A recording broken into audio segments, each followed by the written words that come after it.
CIA की ओर से जो विमेन लीडरशिप समिट रखी गई है उसमें हमारे आर्मी कमांडर जी भी थे और बहुत सारी विमेन लीडर्स थी, विमेन जिन्होंने बहुत कुछ अचीव किया, विमेन अचीवर्स भी यहाँ पर थी और बहुत अच्छा लगा इनके बीच आकर और इनसे बातचीत करना। बहुत ज़रूरी है हम सब महिलाएं एक आवाज़ में बोलें तो मुझे लगता और स्ट्रॉन्गर हमारी आवाज़ होती है। इसमें अगेन मैं धन्यवाद देना चाहूँगी माननीय प्रधानमंत्री जी का, जिन्होंने ये बात को, अब हर व्यक्ति के अंदर ये बात है कि हमको हमारी बेटियों को आगे बढ़ाना है, महिलाओं को सशक्त बनाना है। महिला बहुत इंपॉर्टेंट पार्ट है हमारी पूरी यूनिट का, हमारी सोसाइटी का। तो ये जो बदलाव आया है, जो सोच में बदलाव आया है, उसके लिए माननीय प्रधानमंत्री जी का धन्यवाद दूंगी। Government of India, government of Rajasthan की बहुत सारी स्कीम्स हैं, योजनाएं हैं, जिसका सबको स्पेशली महिलाओं को लाभ उठाना चाहिए। अगर आप किसी भी स्कीम को उठा के देखेंगे तो सबसे ज्यादा लाभ अगर किसी को मिल रहा है तो वो महिला को मिल रहा है। तो मैं तो आपके माध्यम से सभी महिलाओं को कहूंगी कि हर स्कीम के बारे में जानकारी लें और उसका लाभ उठाएं और खुद भी लाभ उठाएं और औरों को भी लाभ उठाने को प्रेरित करें। कल प्रधानमंत्री जी बीकानेर आए, कल योजना के दर्शन किए और हमारे पुराना भी जो राजा महाराजा युद्ध करके आते थे, जीते थे तो करनी माता के पास जाते थे, वही पुरानी परंपरा उन्होंने निभाई और ऑपरेशन सिंदूर को देखकर मेरी रगों में सिंदूर दौड़ रहा है।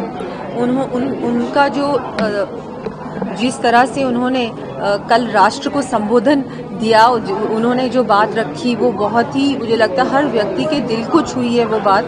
और जिस तरह से प्रधानमंत्री जी देश को लीड कर रहे हैं, देश संकट में आता है तो वो सामने खड़े होते हैं एक सिपाही की तरह। कल उन्होंने जो स्पीच दिया उसमें साफ साफ ये झलक रहा था, दिख रहा था।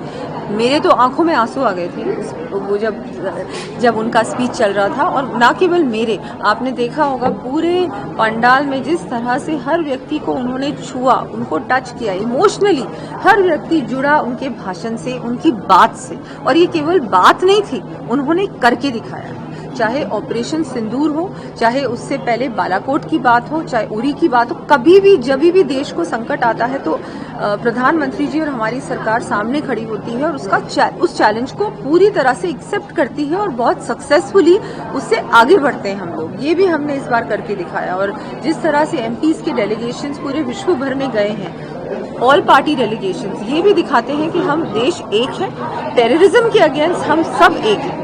और आगे भी अगर इस तरह की एक्टिविटीज देश को होंगी तो बिल्कुल भी ये टॉलरेट नहीं होगी। Nobody will tolerate this kind of terrorism और any such activities in our nation. Rajasthan की इस धरती के लिए क्या कहना चाहेंगे, क्योंकि जब बालाकोट हुआ उसके बाद भी प्रधानमंत्री जी ने चुरू में आकर संबोधन दिया, पहलगाम वाले, इसके बाद में उन्होंने बीकानेर में आकर संबोधन किया और बीकानेर एयरबेस काफी ज्यादा इंपॉर्टेंट था इस पूरे ऑपरेशन में। तो राजस्थान की इस धरती के लिए आपका बिल्कुल उनका बहुत बहुत आभार व्यक्त करती हूँ। राजस्थान की धरती वीरों की धरती है, चाहे वो हम प्राचीन राजस्थान की बात करें या आज के राजस्थान की बात करें। बहुत बड़ा आर्म्ड फोर्सेस में राजस्थान का युवा है, अभी भी है और पहले भी था। तो वो सब लोग वहाँ थे, कल भी थे। और मुझे लगता है बहुत महत्वपूर्ण सीमा है हमारी, बिल्कुल अड़ती हुई है पाकिस्तान से। तो आई थिंक बहुत इम्पोर्टेंट, स्ट्रैटेजिकली भी बहुत इम्पोर्टेंट है राजस्थान और बीकानेर। तो वहाँ पर वो पधारे, मुझे लगता है बहुत बड़ा मैसेज गया है पूरे भारत में और पूरे विश्व में।